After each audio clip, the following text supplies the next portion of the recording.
नमस्कार मेरे प्यारे साथियों, आज आपको रत्न ऑनलाइन क्लास में सभी साथियों का स्वागत है। मैं आपको एक विशेष टॉपिक आज लेके आया हूं जो संविधान से संबंध रखता है और संविधान का जो मुख्य स्रोत है उनके लेके आया हूं। उसके बाद संविधान का जो सचिव है, अध्यक्ष है, उनका संविधान का प्रतीक क्या है, ये सब क्वेश्चन आपको करवाने के लिए आज लेके आया हूं। तो आज का क्लास जबरदस्त होने वाला है, इसलिए पूरे वीडियो में आप लोग बने रहे। तो देखिए, प्रथम क्वेश्चन आपका इस प्रकार का है, संविधान का प्रवर्तन। संविधान का जो प्रवर्तन है आपका, ये इसमें हमें पढ़ने के लिए मिलेगा कि संविधान को कब अपनाया गया था। संविधान को कब अपनाया गया था? तो संविधान को आपको 26 नवंबर 1949 को अपनाया गया था। 26 नवंबर 1949 को संविधान को अपनाया गया था और 26 नवंबर को कानून दिवस के रूप में भी मनाया जाता है, या संविधान दिवस। संविधान दिवस इसको कह सकते हैं या कानून दिवस कह सकते हैं। पूछा जाता है संविधान दिवस या कानून दिवस। संविधान दिवस और कानून दिवस की तिथि को मनाया जाता है तो आपका 26 नवंबर, याद रखिएगा 26 नवंबर। और ये कब से मनाया जाता है? तो ये आपका 2015 ईस्वी से मनाया जाता है। कब से मनाया जाता है? 2015 ईस्वी से 26 नवंबर को कानून दिवस या संविधान दिवस के रूप में मनाया जाता है 2015 ईस्वी से। बहुत ही इम्पोर्टेंट है। आगे देखिए, ये जो संविधान को अपनाया गया था, लेकिन हमारे देश का संविधान लागू कब हुआ था इसके बारे में जानेंगे। हमारे देश का जो संविधान जो लागू हुई थी वो 26 जनवरी 1950 को। कब लागू हुई थी? 26 जनवरी 1950 को हमारे देश का संविधान लागू हुआ। हमारे देश का संविधान हमारे देश का जो संविधान है 26 जनवरी 1950 को लागू हुआ है। इसी दिन गणतंत्र दिवस के रूप में मनाया जाता है। क्या मनाया जाता है? गणतंत्र दिवस के रूप में मनाया जाता है। तो आगे अब हम लोग बढ़ेंगे। भारतीय संविधान से जुड़े महत्वपूर्ण तथ्य। भारतीय संविधान के जो जुड़े महत्वपूर्ण तथ्य हैं, संविधान सभा का जो प्रतीक यानी सिंबल है वो आपका हाथी है। क्या है? हाथी है, याद रखिएगा। संविधान सभा का प्रतीक क्या है? आपका हाथी है। उसके बाद है संविधान सभा के सलाहकार। संविधान सभा का जो सलाहकार है आपका BN राव है। कौन है? संविधान सभा का जो सलाहकार है आपका BN राव है। और संविधान सभा का जो प्रतीक है वो आपका हाथी है। आगे बढ़ेंगे हम लोग। उसके बाद है संविधान सभा के सचिव की बात किया जा रहा है। संविधान सभा का सचिव, तो संविधान सभा का सचिव आपका HBR अयंगार संविधान सभा की क्या है? ये सचिव हैं। उसके बाद संविधान का मुख्य जो प्रारूप के लेखक, संविधान के मुख्य प्रारूप के लेखक वो आपका SN मुखर्जी है। SN मुखर्जी, ठीक है। एक ड्राफ्टिंग कमेटी होती है। प्रारूप समिति का जो अध्यक्ष था वो आपका डॉक्टर भीमराव अम्बेडकर थे। जो प्रारूप समिति कहिए या ड्राफ्टिंग कमेटी के अध्यक्ष की बात किया जाए तो डॉक्टर भीमराव अम्बेडकर। लेकिन यहाँ कह रहा था प्रारूप के लेखक कह रहा है, लेखक, प्रारूप का लेखक आपका SN मुखर्जी। कौन है? SN मुखर्जी। उसके बाद है आपका संविधान को सुंदर हस्तलिपि में अंग्रेजी में लिखा। मतलब कि हमारे देश का जो संविधान है वो सुंदर हस्तलिपि में अंग्रेजी में लिखा गया है। और ये अंग्रेजी में किसने लिखा है? तो वो है प्रेम बिहारी रायजादा। कौन है? प्रेम बिहारी रायजादा। ये संविधान को सुंदर हस्तलिपि में अंग्रेजी में लिखा है। उसके बाद है संविधान की साज और सज्जा और सजावट की। संविधान की साज और सज्जा और सजावट की जो काम की है संविधान में वह है नंदलाल बोस और BR सिन्हा। नंदलाल बोस और BR सिन्हा, ये संविधान की साज और सज्जा और सजावट की कार्य किए हैं। आगे बढ़ेंगे हम लोग। उसके बाद है भारतीय संविधान के स्रोत। तो भारतीय संविधान का जो स्रोत है और भारतीय संविधान में शब्द की अगर बात किया जाए तो सबसे अधिक भारत सरकार अधिनियम 1935, भारत सरकार अधिनियम 1935 से लिया गया है। भारतीय संविधान में सबसे अधिक अगर शब्दों का प्रयोग किया गया है या अधिक भाग लिया गया है तो भारत सरकार अधिनियम 1935 से लिया गया है। ये जो आपका है संघीय ढांचा, न्यायपालिका, सार्वजनिक सेवा, आपातकालीन, इसमें आज याद रखिएगा संघीय ढांचा क्या लिया गया है? भारत सरकार अधिनियम 1935 से संघीय ढांचा, न्यायपालिका, उसके बाद है सार्वजनिक सेवा आयोग, उसके बाद है आपातकालीन प्रावधान। आपातकालीन प्रावधान अगर आपसे पूछा जाएगा आपातकालीन प्रावधान कहाँ से लिया गया है, भारत सरकार अधिनियम 1935। सार्वजनिक सेवा आयोग कहाँ से लिया गया है, भारत सरकार अधिनियम 1935। न्यायपालिका कहाँ से लिया गया है, तो भारत सरकार अधिनियम 1935। और संघीय ढांचा कहाँ से लिया गया है, तो भारत सरकार अधिनियम 1935। ये जानकारियां आपका है भारत सरकार अधिनियम 1935 से। अब चलते हैं हमारे देश का जो संविधान में अमेरिका से क्या लिया गया। हमारे देश के संविधान में अमेरिका से क्या लिया गया है, संयुक्त राज्य अमेरिका से क्या लिया गया है हमारे देश के संविधान में। तो देखिए सबसे पहले याद रखिएगा प्रस्तावना, प्रीमेम्बर। प्रस्तावना क्या लिया गया है, प्रस्तावना। प्रस्तावना याद रखिएगा, प्रस्तावना। उसके बाद याद रखिएगा उपराष्ट्रपति, क्या लिया गया है, उपराष्ट्रपति पद। उसके बाद क्या लिया गया है, राष्ट्रपति का पद। राष्ट्रपति उपराष्ट्रपति कहाँ से लिया गया है, तो संयुक्त राज्य अमेरिका से। स्वतंत्र जो न्यायपालिका है, न्यायपालिका स्वतंत्र होता है, ये कहाँ से लिया गया है, अमेरिका से। और मूल अधिकार, मूल अधिकारों की संख्या कितनी है, 6। मूल अधिकारों की संख्या कितनी है, 6। ये जो 6 मूल अधिकार है ये कहाँ से लिया गया है, आपको अमेरिका से। याद रखिएगा अमेरिका के संविधान से क्या लिया गया है भारतीय संविधान में, तो आपका मूल अधिकार लिया गया है, स्वतंत्र न्यायपालिका लिया गया है, राष्ट्रपति पद उपराष्ट्रपति पद और प्रस्तावना लिया गया। कहाँ से, तो अमेरिका से लिया गया है। आगे हम लोग बढ़ेंगे। उसके बाद है देखिए कनाडा से क्या लिया गया है। देखिए कनाडा से हमारे देश के संविधान में क्या लिया गया है, कनाडा से देखिए क्या लिया गया है, तो मजबूत केंद्र लिया गया है। अवशिष्ट शक्तियां, ये सबसे ज्यादा पूछा जाता है, अवशिष्ट शक्तियां कहाँ से लिया गया है, कनाडा से।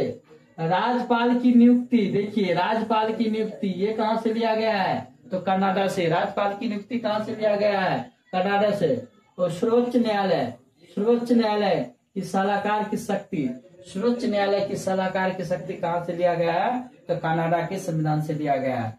आगे हम लोग देखेंगे ब्रिटेन से क्या लिया गया है, ब्रिटेन इंग्लैंड, ब्रिटेन से क्या लिया गया है, इंग्लैंड यानी ब्रिटेन से क्या लिया गया है, ये जो है संसदीय शासन प्रणाली। संसदीय शासन प्रणाली कहाँ से लिया गया है, तो इंग्लैंड से। याद रखिएगा संसदीय शासन जो प्रणाली है आपका इंग्लैंड से लिया गया है।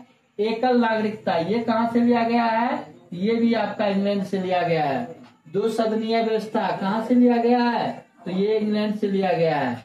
नियंत्रक एवं महालेखा परीक्षक, नियंत्रक एवं महालेखा परीक्षक, नियंत्रक एवं महालेखा परीक्षक ये कहाँ से लिया गया है, ये आपका ब्रिटेन से लिया गया है। नियंत्रक एवं महालेखा परीक्षक, 2 सदनीय व्यवस्था, एकल नागरिकता, उसके बाद आपका संसदीय शासन प्रणाली। संसदीय शासन प्रणाली कहाँ से लिया गया है, तो ब्रिटेन से लिया गया है। नेक्स्ट देखिए आयरलैंड से क्या लिया गया है, आयरलैंड से लिया गया है नीति निर्देशक तत्व। क्या लिखा गया, लिया गया है नीति निर्देशक तत्व, जिसे बोला जाता है डीपीएसपी।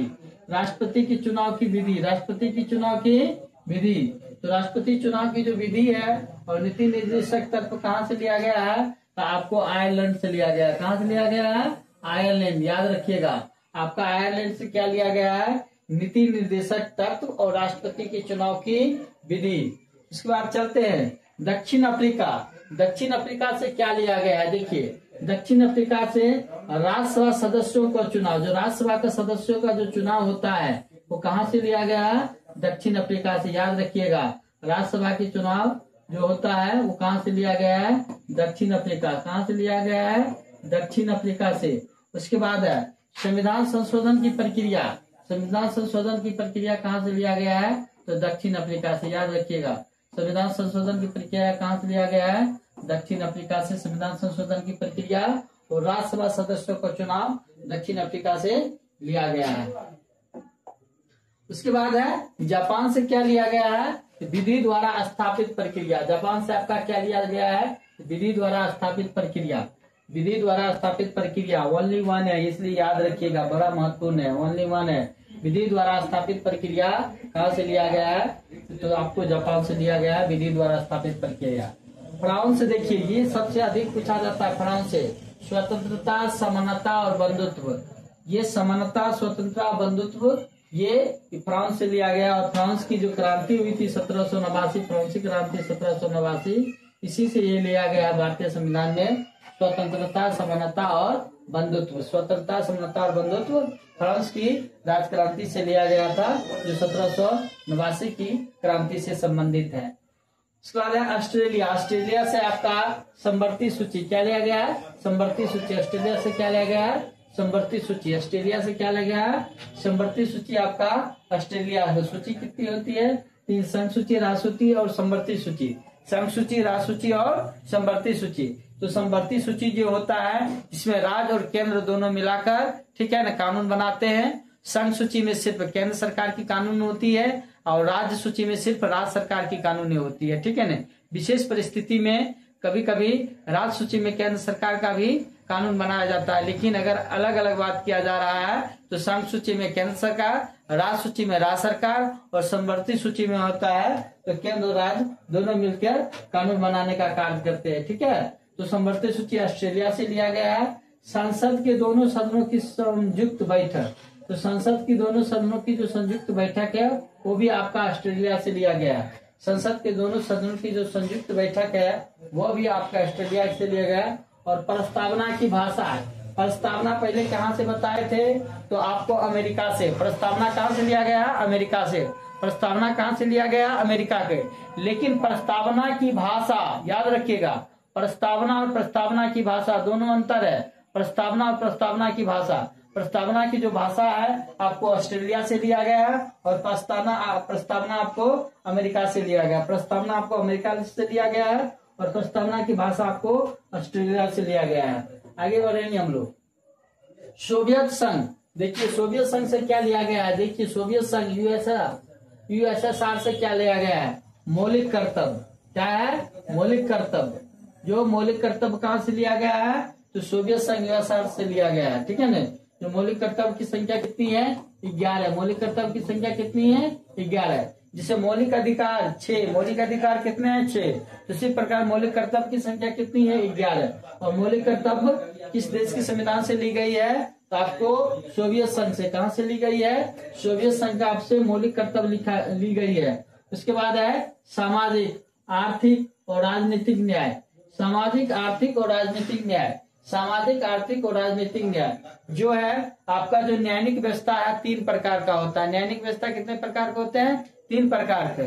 जो न्यायिक व्यवस्था आपका 3 प्रकार का होता है, एक होता है सामाजिक न्याय, एक होता है आर्थिक न्याय, एक होता है राजनीतिक न्याय। जो न्यायिक व्यवस्था होता है आपका 3 प्रकार का होता है, सामाजिक, आर्थिक और राजनीतिक। ये जो तीनों प्रकार का जो न्याय है आपको सोवियत संघ से लिया गया। कहाँ से लिया गया है? सोवियत संघ से। आइए जानते हैं जर्मनी से क्या लिया गया है। जर्मनी से आपको आपातकाल के समय मौलिक अधिकारों को निलंबन, आपातकाल के समय मौलिक अधिकारों को निलंबन। जो आपातकाल है आपका 3 प्रकार का आपातकाल है। जो आपका एक है आपका आपातकाल, जो आपातकाल है आपका, ठीक है ना, आपातकाल अनुच्छेद 352 के अंतर्गत आता है। एक आपातकाल आपका याद रखिएगा, एक आपातकाल आपका राष्ट्रपति शासन अनुच्छेद 356 के अंतर्गत आता है। एक आपातकाल आपका वित्तीय आपात 360 अनुच्छेद 360 के अंतर्गत आता है। ये जो 360 वित्तीय आपातकाल है, 360 जो वित्तीय आपातकाल है याद रखिएगा, 360 आपका जो वित्तीय आपातकाल है ये अभी तक भारत में एक बार भी लागू नहीं हुई है, ठीक है। ये भारत में एक बार भी लागू नहीं हुई है वित्तीय आपातकाल 360। लेकिन आपातकाल जो 356 है जो राष्ट्रपति शासन कहलाता है, क्या कहलाता है? राष्ट्रपति शासन अनुच्छेद आपका 356। ये सबसे पहली बार आपका पंजाब में लागू हुई थी। कहाँ? पंजाब में। कहाँ पर? पंजाब में। कब? 1951 ईस्वी में। कब? 1951 ईस्वी पंजाब में प्रथम बार राष्ट्रपति शासन लागू होती है। और अधिकतम बार आपका उत्तर प्रदेश। कहाँ में? उत्तर प्रदेश और मणिपुर। उत्तर प्रदेश और मणिपुर में 10-10 बार आपका राष्ट्रपति शासन लागू हो चुकी है। उत्तर प्रदेश और मणिपुर राज्य में 10-10 बार आपका राष्ट्रपति शासन लागू हो चुकी है। तो अधिकतम बार पूछा जाएगा तो मणिपुर और उत्तर प्रदेश बताइएगा। प्रथम बार पूछेगा राष्ट्रपति शासन तो पंजाब बताइएगा 1951 ईस्वी, ठीक है। वित्तीय आपातकाल भारत में अभी तक एक बार भी लागू नहीं हुई है, जो वित्तीय आपातकाल 360 है, ठीक है ना। और आपातकाल का अगर बात किया जाए 352 तो 3 बार प्रयोग हुआ है। 1971 के युद्ध में, 1962 के युद्ध में और 1965 के युद्ध में। ये 3 बार अनुच्छेद 352 का प्रयोग हो चुका है, जो राष्ट्रीय आपातकाल है आपका 1971, 1962, 1965। 1965 में भारत और पाकिस्तान युद्ध, 1962 में भारत और चीन युद्ध, 1971 में फिर भारत और पाकिस्तान युद्ध के समय। तो ये सारी जानकारियां हैं। फिर आगे बढ़ेंगे, आगे बढ़ते हैं। संविधान का संरचनात्मक भाग देखिए, संविधान का जो संरचनात्मक भाग है, भारत शासन अधिनियम 1935। संविधान का जो संरचनात्मक भाग है वो आपका भारत शासन अधिनियम 1935, भारत शासन अधिनियम 1935। फिर संविधान का राजनीतिक भाग, देखिए संविधान की भाग के बात किया जाए, अगर संरचनात्मक भाग, संविधान का संरचनात्मक भाग की बात किया जाए तो भारत शासन अधिनियम 1935, और संविधान का राजनीतिक भाग बात किया जाए तो ब्रिटिश संविधान, ब्रिटिश संविधान याद रखिएगा। राजनीतिक अगर बात किया जाए तो ब्रिटिश संविधान, और संरचनात्मक बात किया जाए तो भारत शासन अधिनियम 1935। और उद्देशिका की भाषा अगर बात किया जाए तो ऑस्ट्रेलिया, उद्देशिका की भाषा की बात किया जाए तो ऑस्ट्रेलिया। 3 बात याद इसमें रखिएगा। संविधान का संरचनात्मक भाग भारत शासन अधिनियम 1935, संविधान का राजनीतिक भाग तो ब्रिटिश संविधान, संविधान का राजनीतिक भाग तो ब्रिटिश संविधान, और उद्देशिका की भाषा तो ऑस्ट्रेलिया। उद्देशिका की जो भाषा है वो आप याद रखिएगा ऑस्ट्रेलिया। तो आगे हम लोग पढ़ेंगे। तो इस प्रकार से आपका आज का जो अति महत्वपूर्ण संविधान से रिलेटेड जो भी क्वेश्चन बनता था, जो अति महत्वपूर्ण क्वेश्चन बन रहा था संविधान से संबंध, वो क्वेश्चन आज करवाने का प्रयास किया गया। मेरे प्यारे साथियों, आज का क्लास जबरदस्त था। आप देखिए, ठीक है। संविधान का स्रोत ये आपका मूल पॉइंट रहेगा, संविधान के स्रोत या संविधान का मुख्य बिंदु। तो इस पर आप लोग देखिए, और बहुत ही जबरदस्त आज की क्लास है। तो अपने मित्रों के बीच शेयर कीजिए, और सबसे पहले चैनल को आप सब्सक्राइब कर लीजिए। सब्सक्राइब करने से लाभ यही मिलेगा, जो भी नोटिफिकेशन डाला जाएगा आप पर जल्द आ जाएगा क्लास, ठीक है ना। अगर आप सब्सक्राइब करते हैं तो सबसे पहले आपकी क्लास की सूचना हो जाता है, और आप क्लास क्या है, पूरी क्लास आप देख पाते हैं और समझ पाते हैं। जो भी नई नई सूचनाएं होगी, नई नई जानकारियां होगी, जो भी सूचना और जानकारियां आपको दिया जाएगा, वो आप अगर सब्सक्राइब किए रहेंगे तो आपको चैनल पर क्या आपका, ठीक है ना, बहुत जल्द आपको देखने के लिए मिल जाएगा वीडियो, ठीक है ना। जय हिंद मेरे प्यारे शेर और शेरनियों, जय हिंद।